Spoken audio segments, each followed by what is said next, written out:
what they pretend. Who knows how this ends? I'm young and you're a face, so why don't you spend time with me?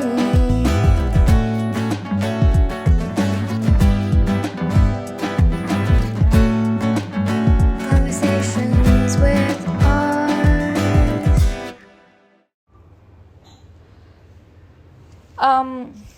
So I have a very special guest on my podcast today. I have a friend, Matt Connor. Now, how I know Matt is an interesting story.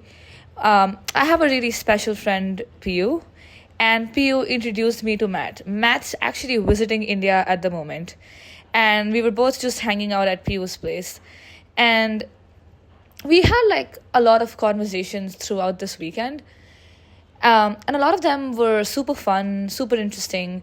And as we were having these conversations, I kept wanting to invite Matt on the podcast because it seems like we have an overlap of things we find interesting and we have an overlap of the things we want to talk about. So I thought it'd be a great idea to just sit down and record a conversation. Lately, I've been thinking a lot about parasocial relationships. So you brought me on here, and I'm excited to be here. First of all, thank you for having me. But you brought me on. It's such an honor. You brought me on to talk about parasocial relationships. And in fact, when you mentioned to me that you're making a podcast about this, your version of events is very flattering to me. I personally remember on hands and knees begging you to let me be on because this is a thing that actually fascinates me. I am super interested in sort of the new parasocial phase of the world, if you want to call it that. But Yeah. I remember when we first started talking about this, you mentioned that what got you interested in it was this John Mulaney special you'd watched. So remind me about that because it's been a few days. Yeah. So John Mulaney put out this special called Baby J Right. a little while ago, and this special, first of all, Yeah. I think you should go back and watch it because it's Oh, of course. Yeah. it's extremely funny, very compact, very insightful. So everybody who's tuning into the podcast right now, I suggest you go and give it a watch as well. But anyway, I was watching Baby J, Right. and it's a great episode. But it's a great special. But Yeah. as I was watching the special, I kept feeling like John Mulaney was being more personal and intimate with the conversations he was having on stage, which was in contrast to the stuff he talked about in his earlier works Yeah. and in his other specials. Now, just from my own understanding, have you been following John Mulaney for a long time? Yeah, for sure. I'm a big fan. Yeah. So, to give you an example, Sure. in Baby J, he talks a lot about his battle with addiction. Right. And he talks a lot about his rehab stint. And if you were to go back to his older specials, you would see that he generally just talks about his experience. I don't know how exactly to explain it to you, but it definitely wasn't personal experiences. It's more I was out there one day and I saw this and I thought this was hilarious.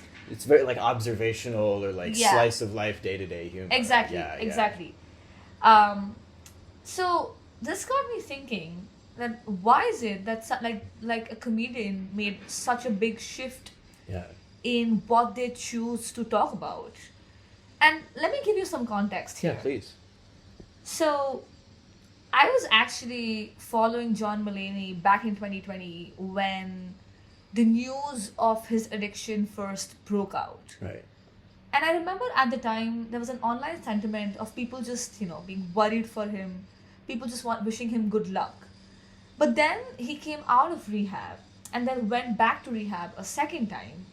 And very soon after that, there were these rumors going around that he and his wife of 6 years Yeah. were now divorcing.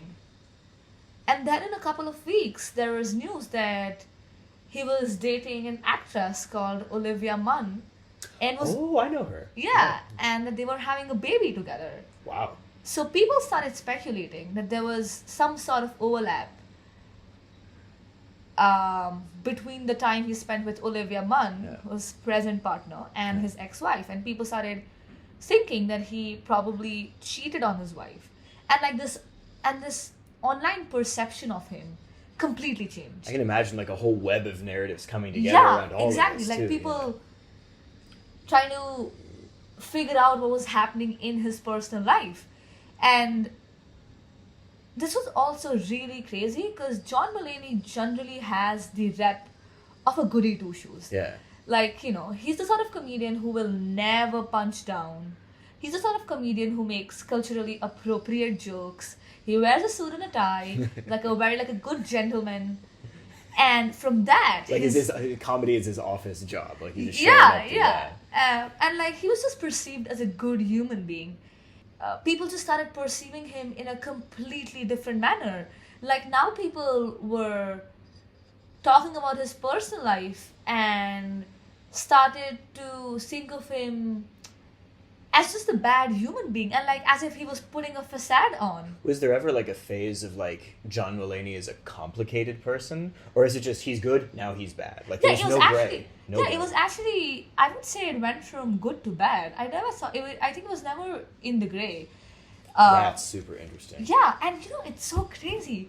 John Mulaney actually addressed this in a special. He did. Where he says that like all the kids went from liking me to now liking Bo Burnham better. Because this is something that he actually mentions. So it got me thinking that why is it that he chose to address these things in a special? Like, is it because, this has just been an overwhelming theme in his life, the last few years, like has like addiction and other personal things have been. Is it just like his art? Is it just his art like expressing his life? Yeah, is it just his art expressing his life, or did he feel the need to justify himself in front of his audience because people were now perceiving him differently and he didn't want that narrative to be out? Yeah.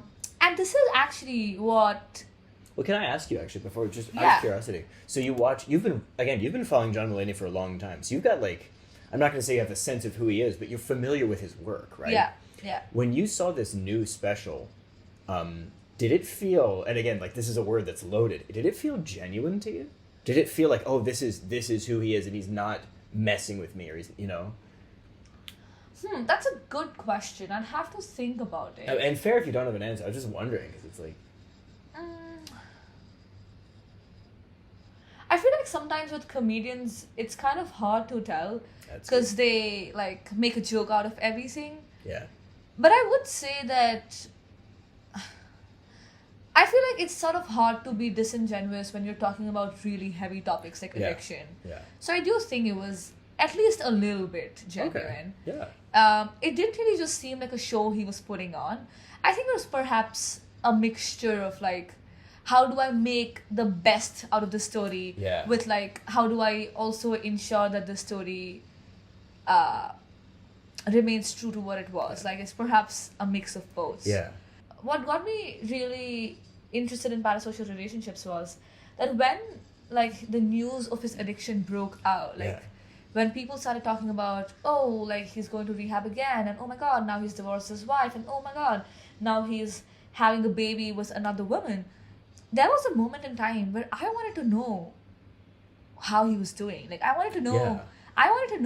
Or like you felt this yourself. Like, yeah. Like, it was crazy. I wanted to know what was happening in his life as if I was his friend. And this wasn't like, just so I understand, this wasn't like the curiosity of someone Googling something. This is like, I'm emotionally invested and I want him to be okay for me. Like, almost, like, it was like two things. It was like, I want him to be okay. I'm worried for him as if like he's a family member or something. Yeah.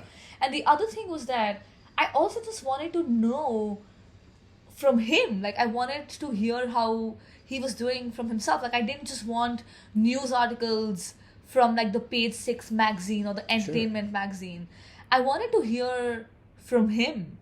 Now, during the time, you mentioned that he was... So people flipped very quickly from, like, a good boy to bad boy, right? Yeah. Did you flip? How did you feel about him at the time?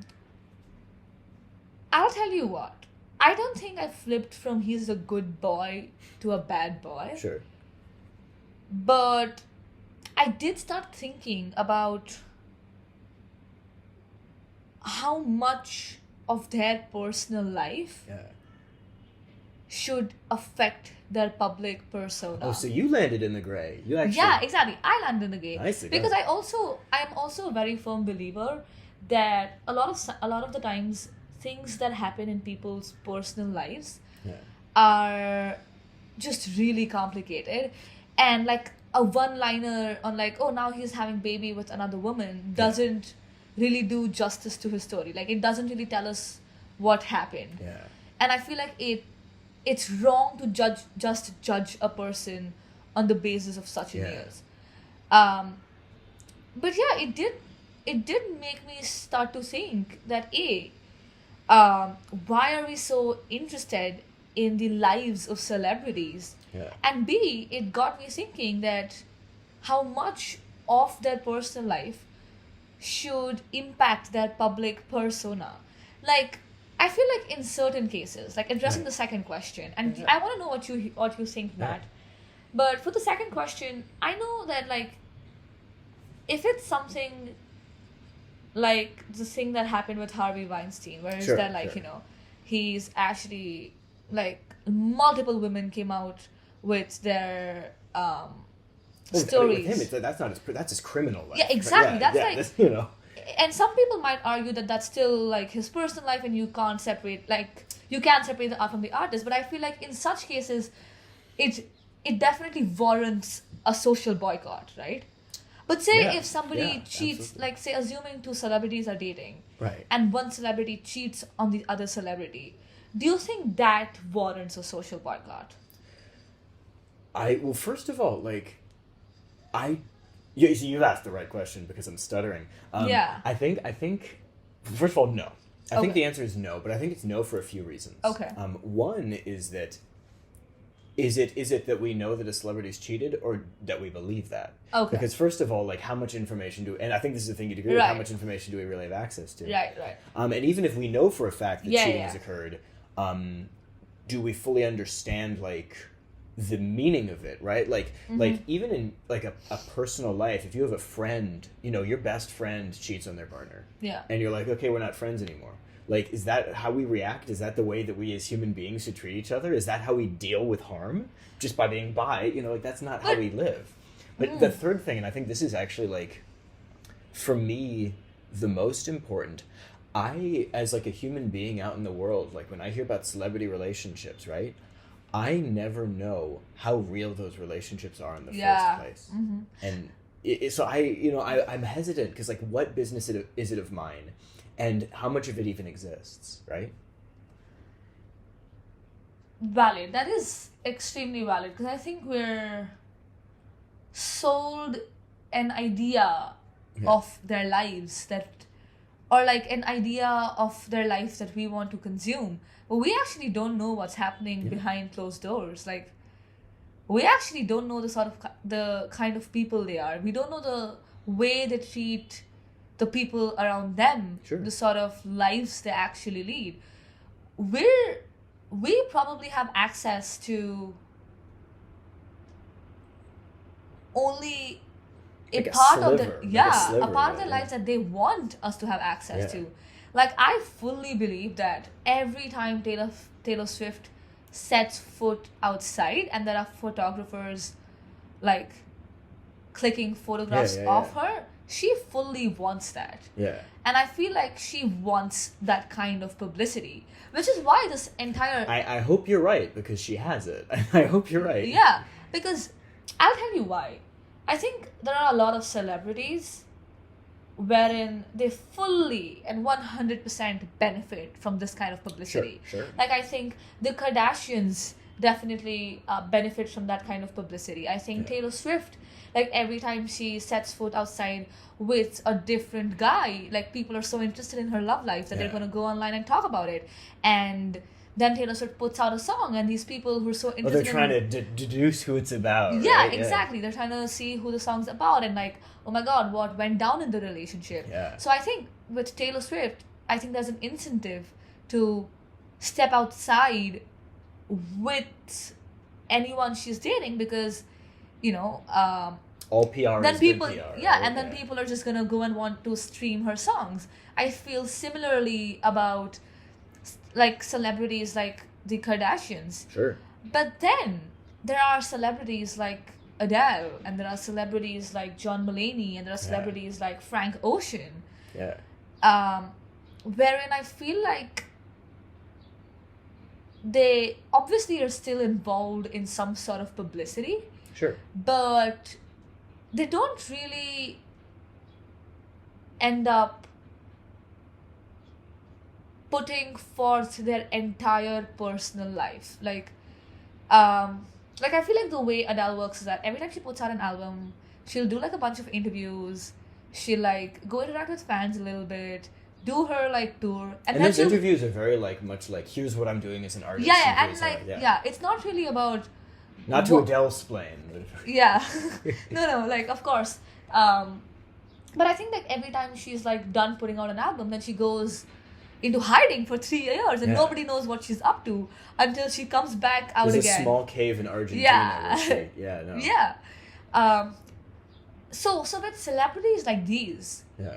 like Adele and I don't know Lorde and Frank Ocean, when we discover something personal about their lives, like say when the whole news of Adele divorcing her husband came out, it sort of put me into a dilemma. Like, are we supposed to be consuming news like that? Like, are we supposed, like, should a person's personal life be out for consumption if they didn't consent to it? See, because in the situation, like, if you talk about the Kardashians, I feel like Right.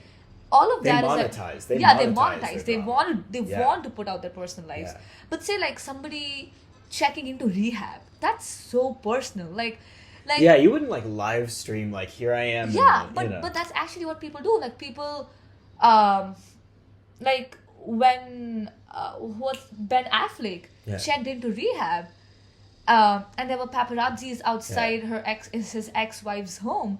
I felt like that was a blatant breach of privacy. Oh, absolutely. Like, and it makes me think that what is this culture that we live in? And why do we want that? Yeah, why do we want to know what's happening in their lives so much? Like, why do you think this is the case, Matt? Like, why do we think that we need to know and we just want to know what's happening in their lives? Well, you know what's funny too is like when we were first kind of dancing around these conversations, right? Like, Yeah. I'll admit to you, I was coming from a place of like, oh, I've never wanted to know that about a celebrity, Yeah. and it's true that like for the most part I haven't. But even sitting here, like I have to admit, there was a time during COVID, and now I'm gonna put some celebrities on blast. You know, we're Yeah. about to get blown up for this.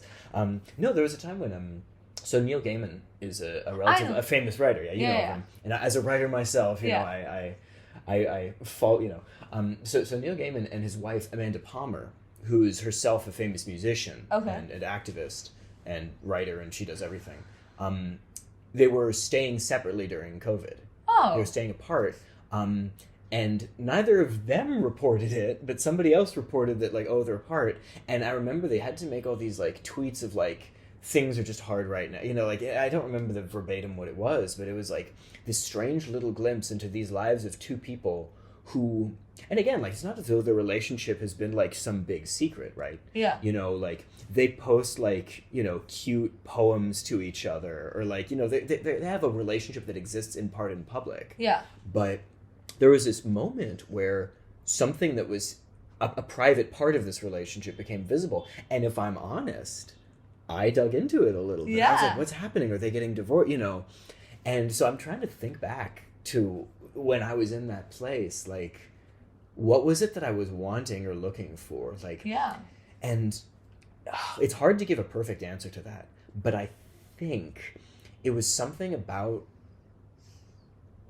Because it was, that's the thing. I never felt like, oh, I was friends with Neil Gaiman. I never Yeah. had that kind of connection. But it was like, I wanted closure. Yeah. I felt like these people's lives were not their lives, but rather they were a story to which I'd been exposed, right? As though for, like, you know, human brain circuitry is kind of, it's brilliant, it's incredible, wow, great brains, but it's also really dumb. Yeah. And, like, there's a degree to which we can't tell the difference between a movie that we've just watched and a person we're talking to in a cafe, right? Yeah. Like, it's image in front of us, voice, how do I think about it, right? Yeah. And I think maybe what I was experiencing is that, like, I couldn't, like, my brain, my lizard brain, couldn't tell the difference between these two people who are having, like, a private marital problem, or not even a problem, just a private marital hiccup. Hiccup is all it was. Because they're together, everything's fine. Yeah. Like, I couldn't tell the difference between that and, like, drama in a book. Or Yeah. drama on it. And I was like, oh my god, I need to see how this story ends. Yeah. So, like, they weren't people, they were characters. Yeah. And It's like, yeah. it's almost like we somehow sometimes just get drawn to gossip. Like, Yeah. it's honestly just that. Like, it's curiosity and just wanting to know what happened between two Yeah. people. Yeah, go One for it. other thing, Matt, that I think could be true is that sometimes we feel really connected to artists. Like, personally invested. Yeah, personally, we feel both personally invested and connected because, you know, you've consumed art that has moved you. Yeah. So you feel like you have a connection with the celebrity. Oh, and, like, if they're a bad person, am I a bad person because they've affected me in a way? Like, Maybe, but also just like because you feel like you have a connection with them, you maybe start to perceive them as someone you know. Yeah. And if something happens in the lives of someone you want to know that. So perhaps that's why we go hunting for celebrity gossip. Like, I feel like that could be another reason. that's definitely possible. I mean, I also think though, and like I sort of said it a moment ago, but now that I'm, like, thinking it over in my head, I do think there is probably, like, also investment of, and it's gonna sound like some sort of ego investment, right? Like, in the sense of, like, if I have an artist. So, like, one of my favorite artists in the world is this musician and game designer out of New York called Cosmo D. Okay. And no one's ever Never heard heard of them, yeah. No one's ever heard of him, and he's all mine. I love him. Okay. But here's the thing, like, he's been one of the biggest influences in, like, everything that I do. Okay. And if he's listening to this right now, I love you, man. We've never met, but, like, But I'll tell you this: if like a story came out tomorrow that he, like, killed a person, right? Yeah. I would spend a lot of time and energy either trying to, like, discover that wasn't true, or I would find some reason that I actually didn't like him at all, and, like, there's almost you like would I feel feel like personally devastated, right? I would feel like he had some sort of social contagion that I needed to immunize myself from. Yeah. Because it's like, if he, and I say kill a dude, like, even killing a dude is not even, like, what I'm talking about. Like, if he had, like, sexually assaulted someone, yeah. Because killing a dude, like, there's reasons to kill a dude. You know, he's trying to take your chocolate. You got to stop him. Sure. But you know, like, let's say he assaulted someone, and, like, I would be like, okay, he did that. Yeah. And I like his music. Am I infected with whatever social contagion? Oh my and God. I'm trying to create some sort of inoculation for myself. So that's one thought. And so I wonder, like, with someone like, you know, John Mulaney, because comedy is intimate. Even when comedy is observational, it's very intimate. You know, when you make someone laugh, you feel something. You know, that's a feeling, right? Definitely. The same with music. You know, so Taylor Swift would be similar. You know, when you have someone who makes you feel something. Yeah. And then it turns out, like, a huge example of this was Louis C.K. Yeah. There's a comedian who went down, right? Yeah. And I'll tell you right now, I loved Louis C.K. Mm-hmm. I loved his shows, you know, his specials. I loved his actual show, like Louis' the Show. I thought this was, like, one of the most brilliant and insightful people in the world. Yeah. Right?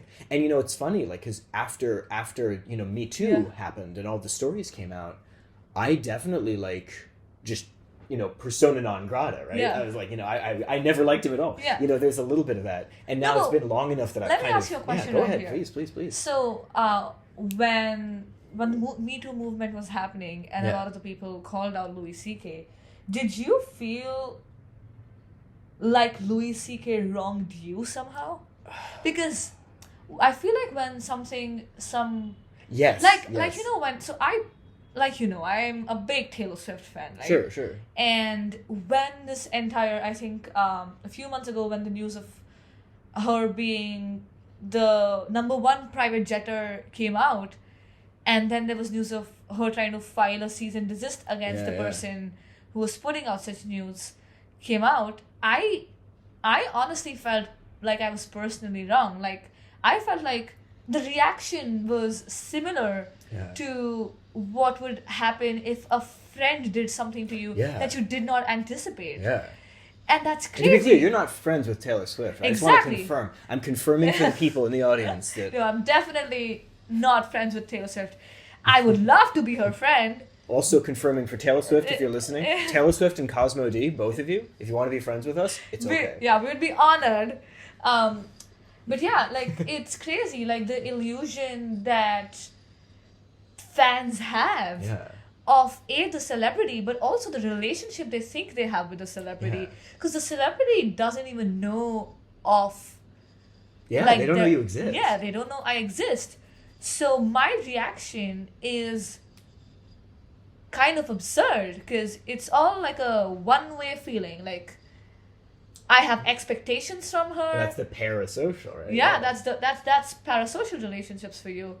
Well, it's interesting though, because I remember we were mentioning, we weren't talking about this exactly, but in one of the conversations leading up to this, we were talking about, I'm not going to be able to remember what it was, but we were talking about YouTube comment sections. I remember this specifically, because you were saying you felt personally wronged, but I remember when you look at YouTube comment sections about like apology videos for instance, or like whenever somebody puts out an apology, or like they get caught doing something and people are talking about it, and whenever people address that celebrity in a comment section, it doesn't have to be YouTube, I'm just going there, it's never like, how could you do this to me? It's always, how could you do this to us?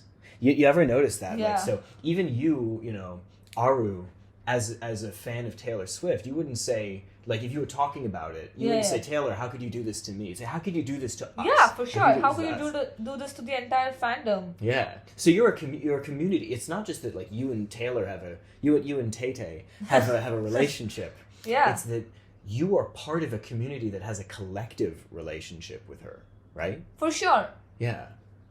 Do you feel like that changed? Like, how does that... Because here's the thing. Like, you were talking about John Mulaney also as somebody who, you cared about. But it sounds like your reaction to his news, such as it was not exactly the same as, like, a lot of people's.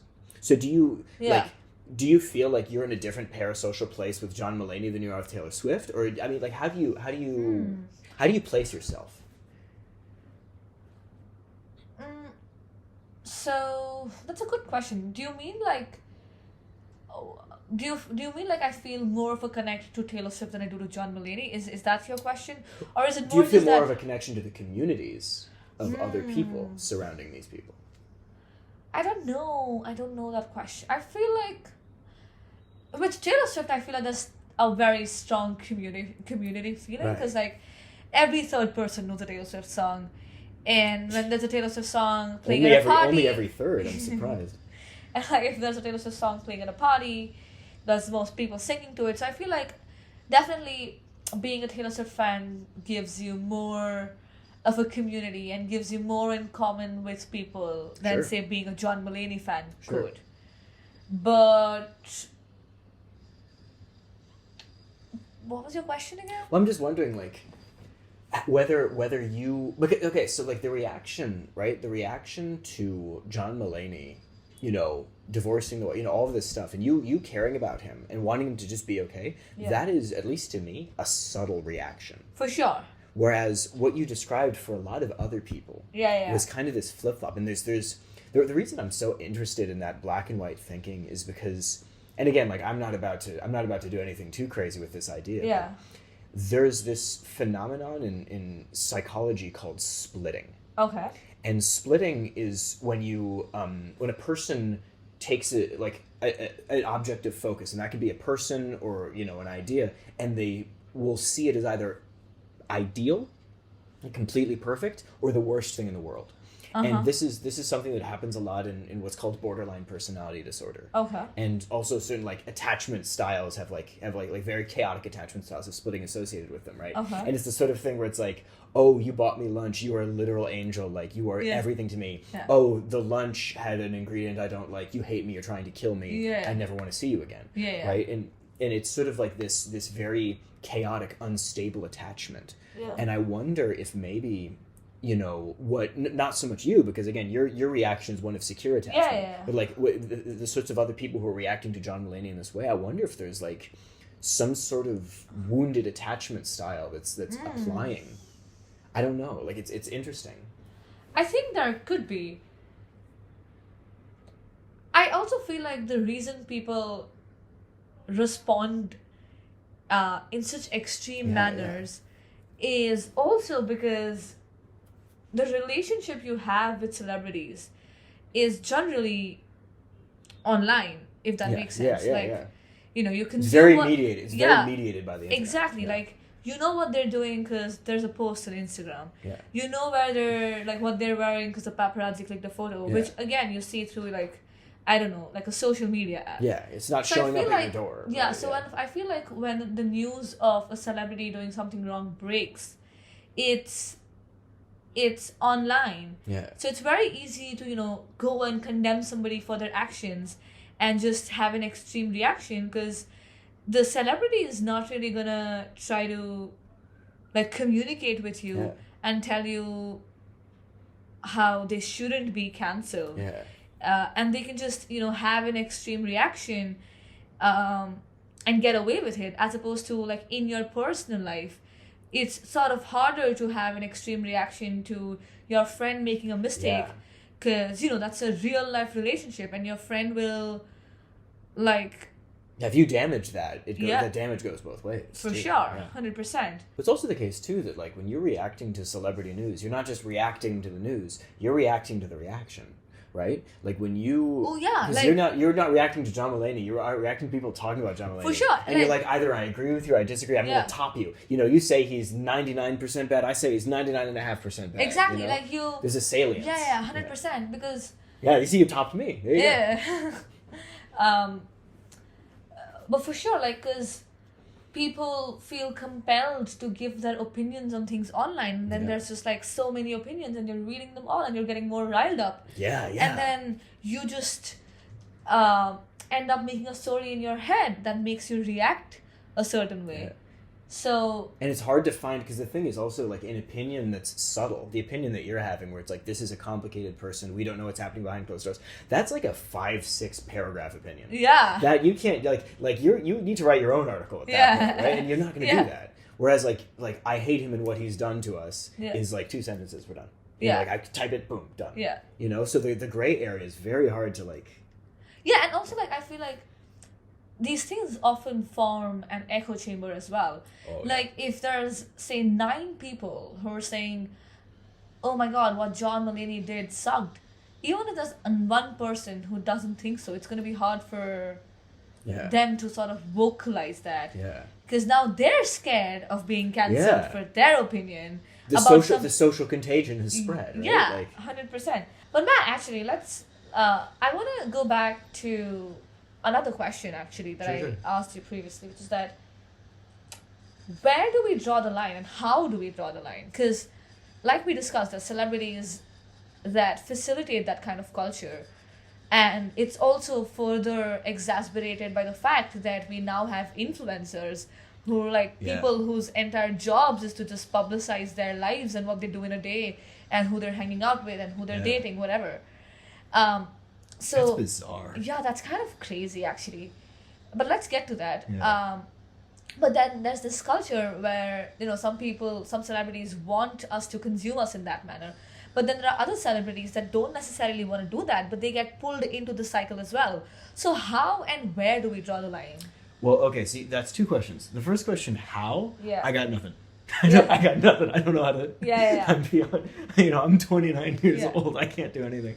But I'll tell you where. Where is a little bit more, I think, we can sink our teeth into that. Okay. But it is still difficult. I'll tell you this. I'm a writer, right? I'm Yeah. not a singer-songwriter, and thank the Lord Yeah, for yeah. that. Yeah, yeah. But I'm a writer, and even in my sort of neck of the woods, Yeah. we see the same thing happening. That is insane. So I'll tell you a little about it, right? Yeah. So we have publishers, right? And there's sort of three layers to this, right? There's publishers, and those are the people who print books and bring them to bookstores, libraries, etc. Like they make the book physically happen. Yeah. There are agents though, and agents are stand-ins, and they're the same as like talent agents for like a singer. Like they're between you and the record label, right? Yeah. They represent you. And getting an agent is a huge part of being a writer if you want to do that.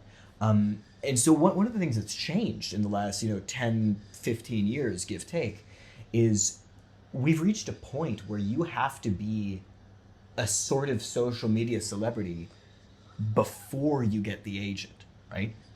There's an Okay. expectation. There's an expectation, for instance, that you need an agent won't take your work seriously if you don't have, say, more than a certain number of Twitter followers or more than a certain amount of engagement on. I mean, less so Instagram. Yeah. But Twitter's really where it most Yeah. is. I think Threads is probably also going to be like that at some point. But the point is, you need to already be a public figure of some kind. And I don't mean you need to necessarily be like a child star. Like you can be, and a lot of people are. Yeah. But even like if you take the time to go on author Twitter, and I'm not suggesting you do this. I care about you. I don't want this for you. But if you do, what you'll see is a lot of writing as lifestyle content. Relatable, very I woke up this morning and this is how many words I did, and there's sort of this parasocial relationship that exists between writers and readers before the book is even finished. That is insane, because And back in the day... I want to quickly finish, because it is actually really important. I want to finish the thought. Yeah. They will give you a chance or not based on how many people seem to want to already read your book. On this, right? Oh my That's God. the idea. They want your marketing to be done parasocially before they even read it themselves. So along with what you're saying, it's it's But that crazy. is so crazy, because not only... Because back in the day, I don't remember authors being celebrities. You you could really like an author's work, but you never really had a relationship with the author, I would say the case is very different for people like actors or pop stars or things like that. But this sounds like we now have the same expectations from authors that we did from mega celebrities. And I'll say this, so there's two thoughts on And that. it's so crazy, because now it also means that we're shifting we're was shifting the burden of publicity from Exactly. publicists to just regular schmoes. Yeah. It's interesting. So you identify that it was never like this, and if it had been like this, there's a lot of books that exist today that wouldn't. Yeah. A great example of this, the sci-fi writer Philip K. Dick. Okay. If the name doesn't jump out, Blade Runner. Okay. Blade Runner, that'll give you. Yeah. So crazy thing about Philip K. Dick, if he had been in the tabloids, Yeah. bro, this guy almost ran his wife off a cliff with a car. That's the kind of guy that he was crazy. Oh my God. He was doing all sorts of he would be all over the TV, right? Yeah. But because he was a writer, and because also it was way back when we didn't really care about what happened to human beings. Yeah. I mean, there's an element of that too. But he would never he would be canceled day one, right? Yeah. You'd never get him. Yeah. But it's also the case that where's the turning so when did this happen? Personal theory, J.K. Rowling. I think J.K. Rowling was the first writer/author whose personal story became so entwined with the culture and that was when the celebrity author became a thing. And since that, we've started to see more of the kind of pressures that we're talking about. It may have happened earlier, but that's in my mind, she's the first writer who I knew anything about, aside the fact that they wrote this book, right? Yeah. And what happened to J.K. Rowling was also interesting. Yeah. Because I think the whole J.K. Rowling situation actually was the start of, not the start, but it was definitely a very big part of the art versus artist debate. Can the art be separated from the artist debate? So I guess this leads us to like a few complicated issues. Number one is that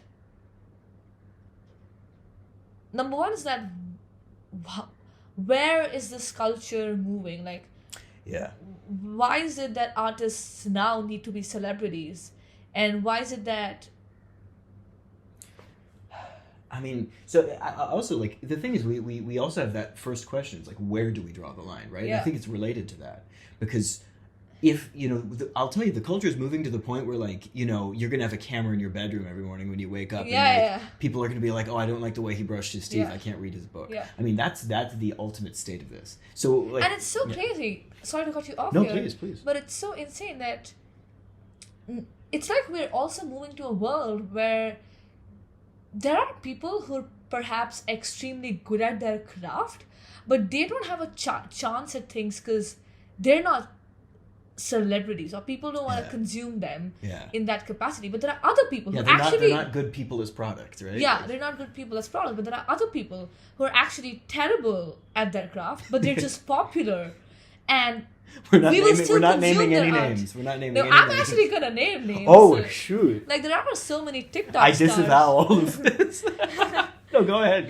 No, but like there are TikTok stars that have essentially just gotten famous for like either dancing or for like sharing their lives. Yeah. Who are now making music and like making expensive Or writing books. They're or doing it writing too, books yeah. exactly, and making like extremely expensive music videos, and we will consume that. Yeah. But we will not consume content that's actually beautiful and actually well made, because that sort of content is just getting harder and harder to popularize these days.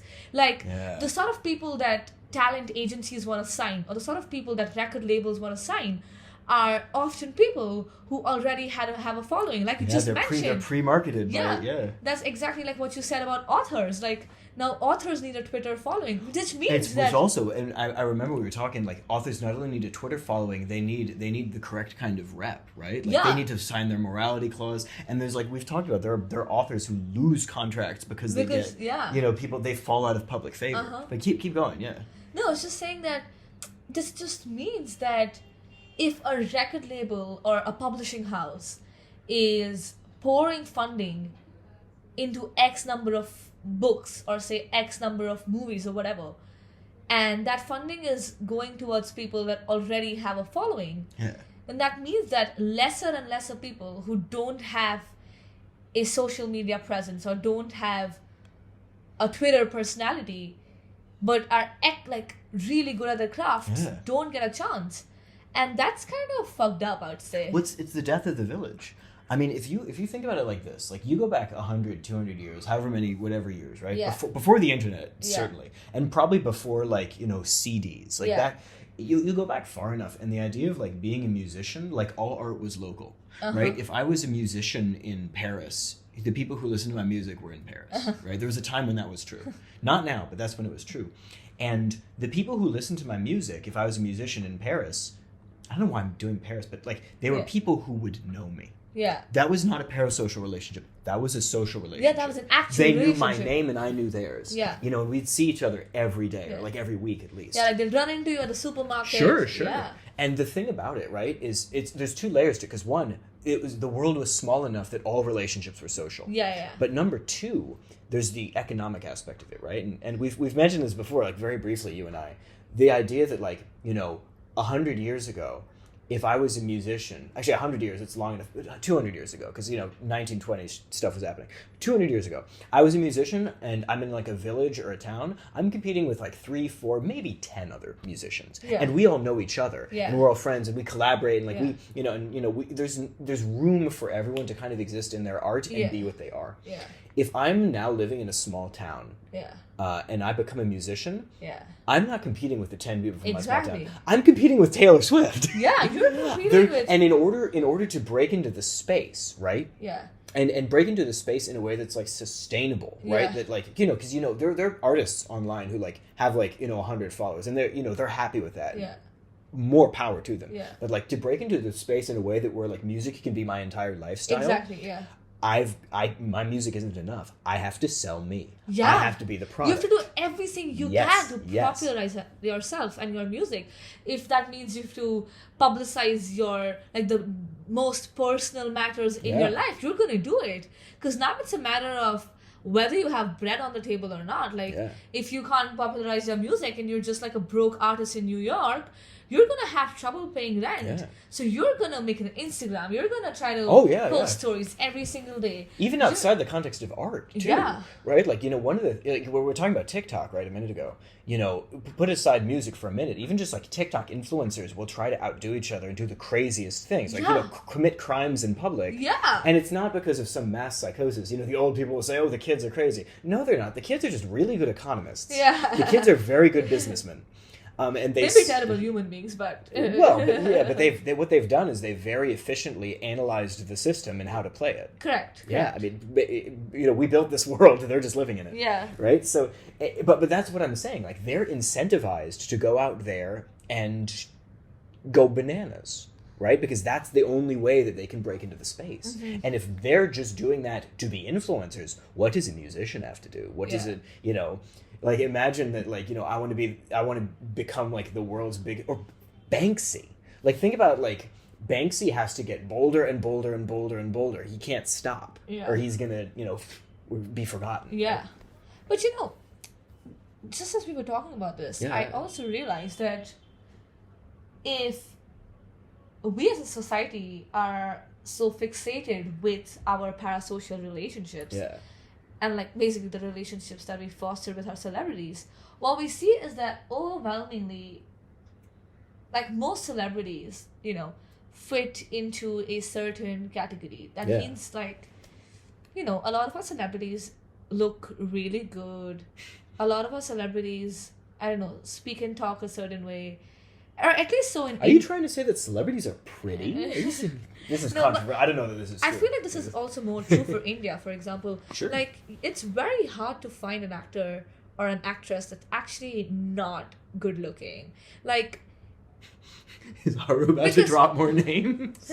now I'm not gonna drop names this time, but what The I'm one ugly actress in India, if you didn't know. No, but what I'm just trying to say is that, so if we focus on the celebrity aspect of an actor, then we're going to want to have more and more actors that, look really pretty, talk a certain way, wear, like, I don't know, have a certain body type, whatever. And that means that we, once again, start focusing less and less on this craft and more on The aura. aura of... The aura. yeah. And I feel like, I would rather that was not the case, honestly. Well, Because- yeah. Yeah, like, it makes me kind of sad, actually, that what we want from our artists is not that they make good art, but they look a certain way and that they talk a certain way. And that they make dress us a certain feel. way. They make us feel a certain way Yeah. as people, not just what they make, but Yeah. they themselves make Yeah. us feel a certain way. And so again, like, we come back to the question too of, like, where is this going? How do we stop it? Or not how do we stop it? How do we control it? And where do we control it? And, like, I'll tell you this. Like, so as a writer, I don't know if we need to control it, like, because I feel like no, that's if fair. It's if the society wants this, then it's fine. Because I also feel like whether there's, like, a lot of weird and absurd aspects of a parasocial relationship, true. at the end of the day, if there are lonely people in the world who feel like influencers are their friends, or who feel like, they actually have a relationship with a celebrity, and that relationship motivates them, if that relationship, inspires them,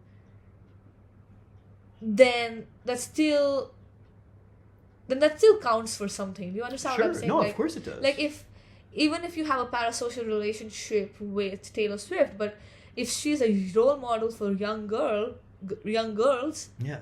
then I feel like that's pretty, like, it counts for something. I guess my question is, like, is that a treatment, a cure, or a vaccination?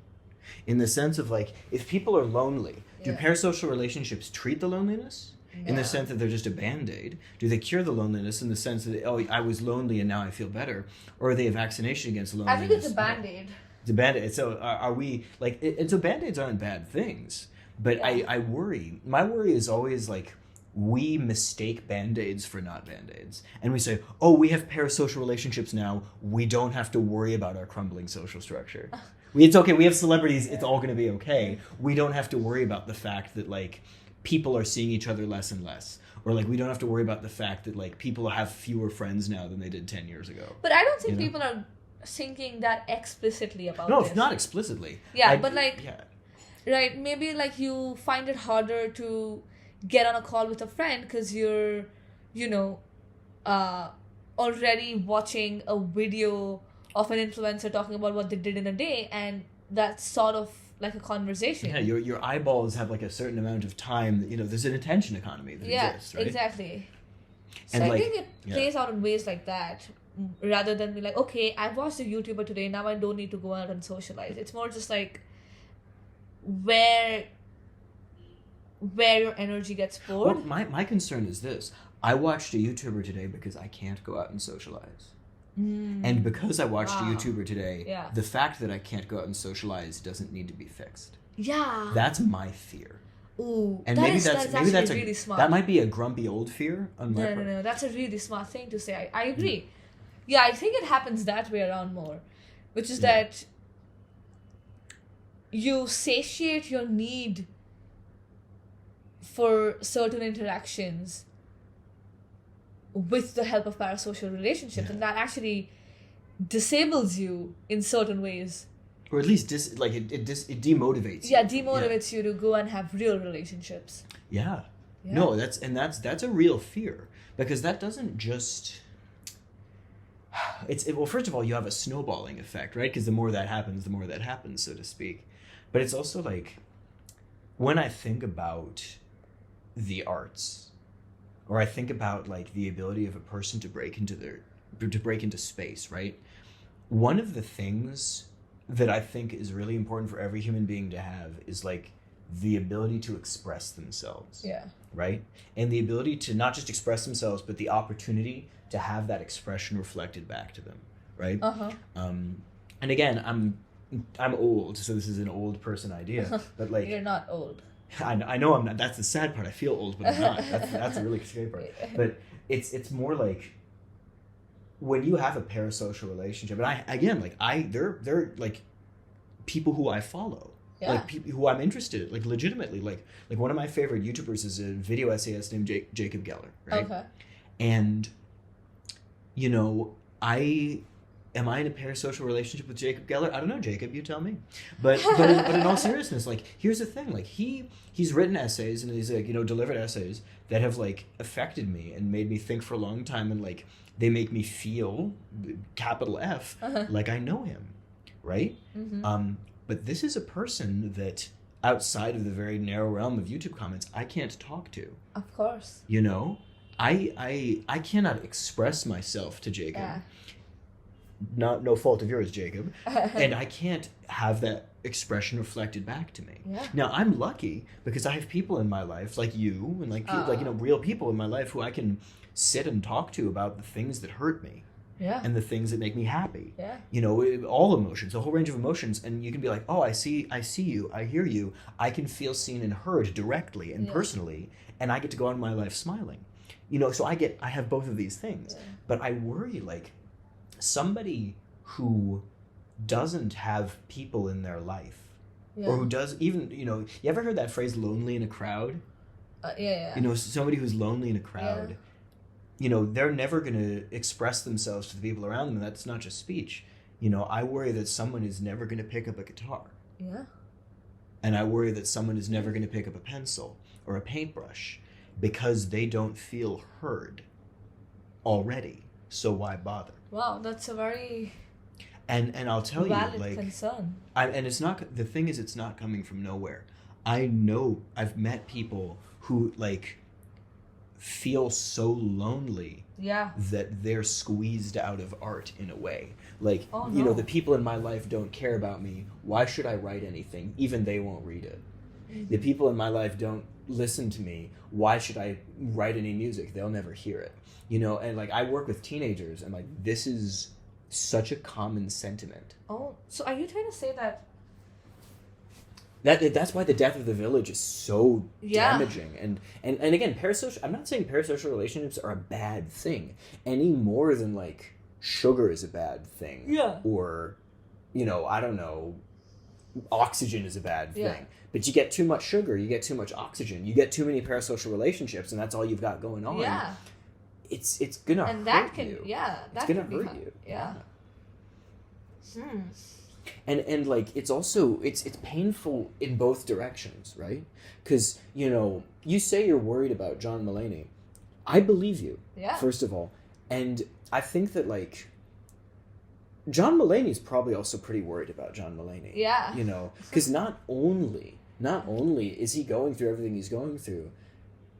You can make He's not only battling addiction, Yeah. now he is also concerned about what people think of him and how people think of him and what it is that he can do to change that perception. Do you think there was like a point for him at some over the last few years where he woke up in the morning and he was like he just like had a moment where he realized I'm not a person anymore?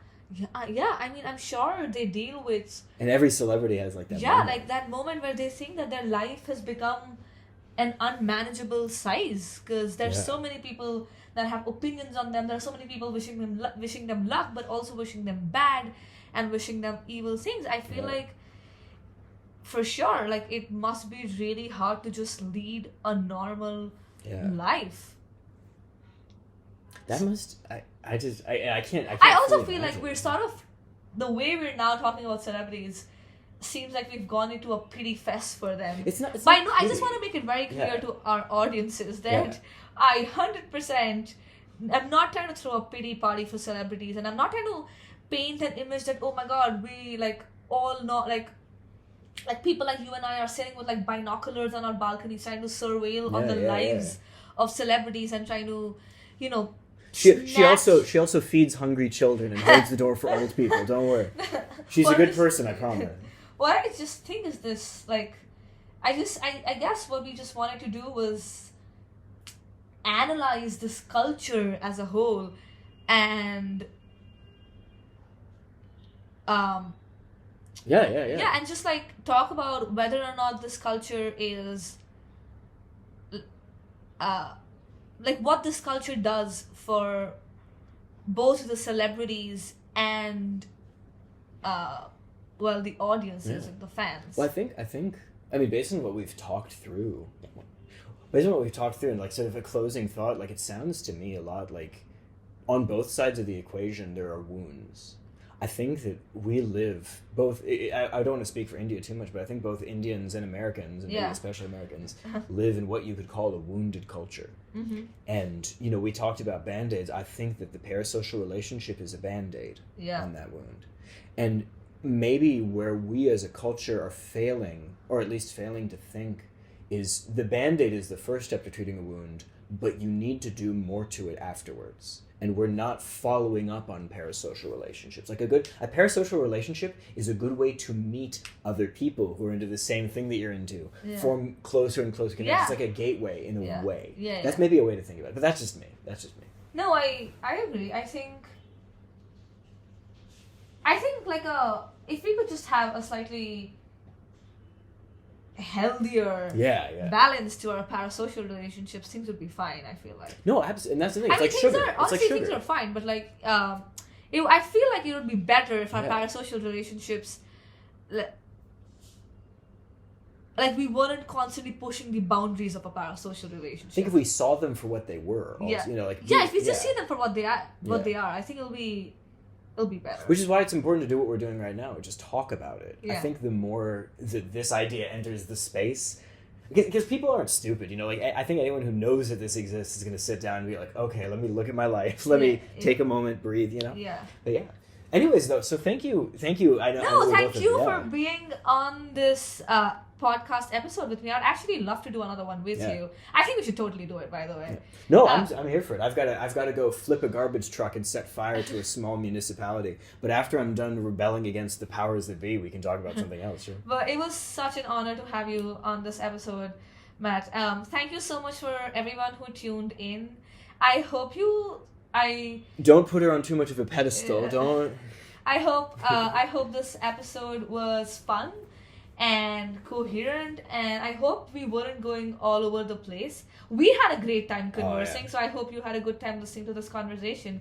Thank you.